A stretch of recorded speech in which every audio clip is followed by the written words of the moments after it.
Ang Miyerkules ng Abo ay simula ng 40 araw ng pagpipinitensya.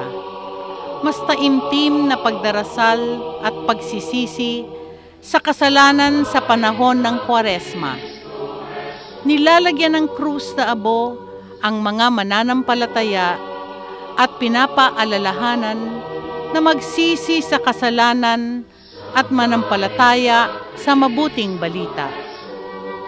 Itinuturing ng inang simbahan na ang abo ay simbolo ng pagsisisi at pagbabalik loob.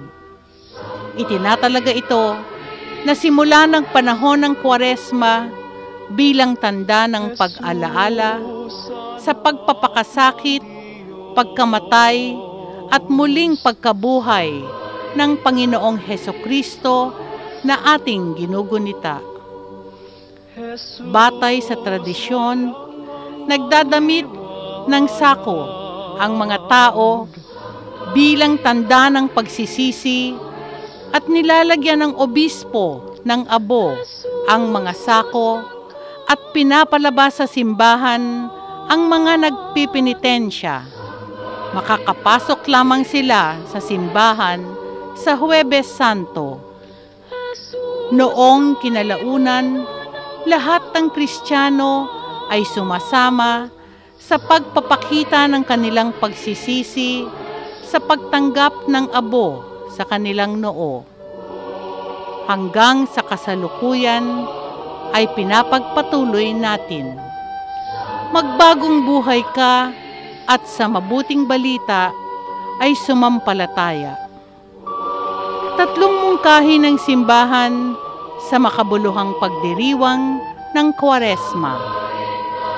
Una, ang pagpapahalaga sa pakikipag-ugnayan sa Diyos sa pamamagitan ng panalangin. Ikalawa, pagsasakripisyo o pag-aayuno. Ikatlo, pagkakawanggawa sa kapwa.